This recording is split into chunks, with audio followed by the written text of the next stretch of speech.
Si Pope Francis na ba ang huling Santo Papa ayon sa propesiya ni San Malaquias? Meron ba itong kinalaman sa Antikristo na lalabas sa mga huling araw? Din talagang lalabas na Antikristo na mangunguna sa ating mundo para ninlangin yung mga tao. Ngayon, maaaring nakakatakot yung pagdating ng tribulation. May mga gumagamit sa alleged prophecy daw ni Saint Malachy. At yung prophecy na yan kaugnay sa huling Papa na may mga speculation sila na si Pope Francis daw ang huling Papa. Lilitaw ang tinatawag na Antikristo. Mga kapatid, tamang santo talaga si Saint Malachy. Pero tama ba yung ginagamit na propesya kahit sa ibang sekta na nakakatakot talaga? Ano ang panindigan at paniniwala ng simbahang Katoliko?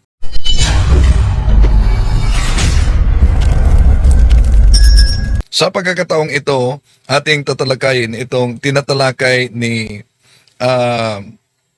Ayan Akda, isang born again, kaugnay sa alleged prophecy ni Saint Malachy. Ano po ba ang paniniwala ng simbahang Katoliko? Una, lilinawin natin. No? Dahil ang daming mga gumagamit nitong sinasabing propesya na attributed to Saint Malachy. Una, the Catholic Church does not officially endorse the alleged prophecies attributed to Saint Malachy. Pangalawa, ayon sa isang converted former Protestant na ngayon Catholic apologist, si Jimmy Akin, sabi niya, the fact that we cannot establish its existence for hundreds of years until after its supposed author's date is also consistent with the claim that it was a forgery. Ano daw ang tinatawag na propesya ni Saint Malachy? Isang forgery. Maraming salamat po, Sir Rick. Maraming salamat po. Okay. Sa pagkakataong ito, ating lilinawin na hindi official na pinaniniwalaan ng simbahang Katoliko ang ginagamit ng ibang sekta kaugnay sa alleged prophecy ni Saint Malachy na may huling Papa, lilitaw ang mga Antikristo. Una, umabot talaga ang tinatawag na katapusan. Pangalawa, meron talagang Antikristo at lumitaw na sa ating panahon ngayon. Sino ba yon? Tatalakayin din natin yan. Pero isa-isahin natin ito. Ito ang tinatalakay ni Ayan Akda, isang born-again vlogger, ginamit yung alleged prophecy ni Saint Malachy. Pakinggan muna natin siya. Si Pope Francis na ba ang huling Santo Papa ayon sa propesiya ni San Malaquias? Meron ba itong kinalaman sa Antikristo na lalabas sa mga huling araw? Yan, sa kanyang channel ito, Ayan Akda. Isa nakakalungkot na balita para sa maraming mga Kristiyanong Katoliko ang pagpanaw ng kasalukuyang Pope ng Simbahang Katolika. Yun po ay si Pope Francis. So, talagang nagluluksa tayo. Ganon man talaga. Una, we're just passing through this life. No? Kaya nga, meron tayong tinatawag na eschatology. Yung eschatology, the four last things. No? We are just passing through. Pero, ginagamit dito ang alleged prophecy ni Saint Malachy. No? Na nauna nang sinabi ni Jimmy Akin na isang Catholic apologist na yun po'y isang forgery na dokumento. Okay, tuloy na rin. Si Pope Francis ay 88 years old nang siya po ay pumanaw. So dahil sa pagpanaw niya, may mga nagsasabi na siya na raw yung huling Santo Papa dahil pagkatapos ng kanyang termino, magkakaroon daw ng malaking pagbabago sa espiritual at politikal na sistema. Una, yung sinabi na siya ang huling Papa, naalala natin, yung pagkamatay ni Pope Benedict XVI, meron ding iba't ibang speculation kahit ang ibang mga born again vloggers, no? Na si Pope Benedict XVI daw ang kahuli-hulihan ng Papa. Pero iba naman, no? Ang katotohanan, mga kapatid, no, ginagamit nila. Ngayon, na si Pope Francis na naman namatay, so may speculation na naman na posible na ba na si Pope Francis ang kahuli-hulihang Papa at lilitaw na daw umano ang Antikristo? May mga nagsasabi na sa pagkamatay ni Pope Francis, magsisimula na raw ang pagbagsak ng simbahang Katoliko. Yon ang sinabi nilang babagsak ang simbahang Katoliko. Tingnan natin ang kasaysayan, mga kapatid.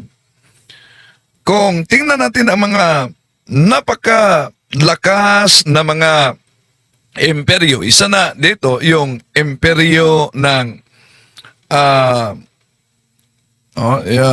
Roman Empire, na Pagan Roman Empire.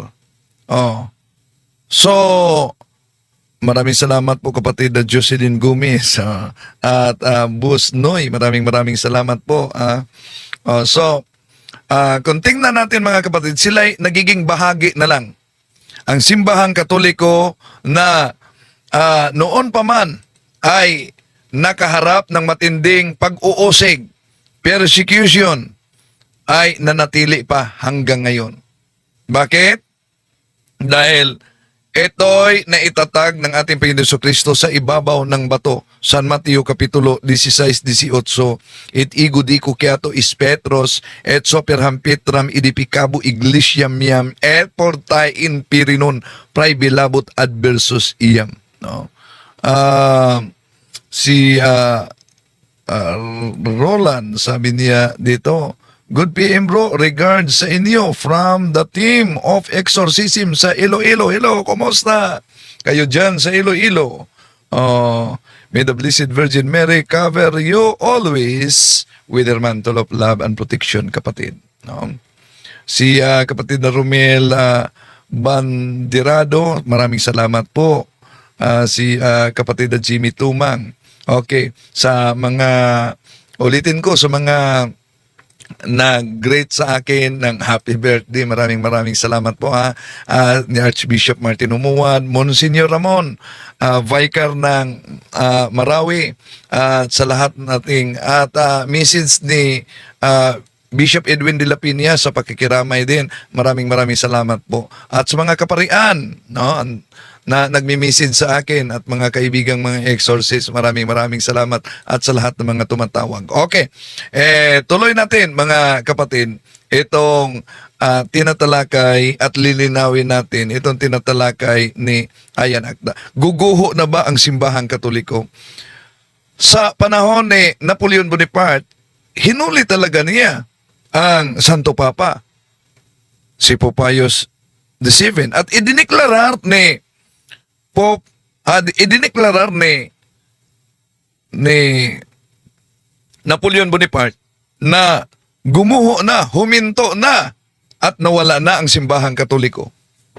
Pero kahit iyon ang kanyang deklarasyon, ang simbahang Katoliko, mga kapatid, ay nagpatuloy. Kahit pinagtutulong-tulungan tayo mula sa grupo ng mga tinatawag na Satanism. Napansin nyo ba? Yung Satanism, kung ano man ang matinding atake sa mga iba't ibang sikta, ganun din ang sa Satanic Church, mga kapatid. Okay? So, tuloy po natin, mga kapatid. Maraming salamat. Ulitin ko sa mga nag-rate.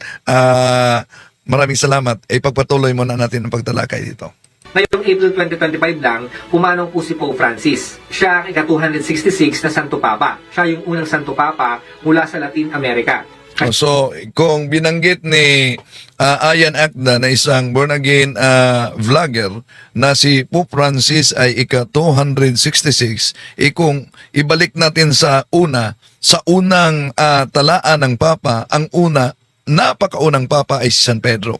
Kaya kung tingnan natin ang mabasa kahit na sa Webster's Dictionary, page 544, Peter, masculine proper name, Simon Peter, fisherman of Galilee, and one of the and the first pope of the Roman Catholic Church.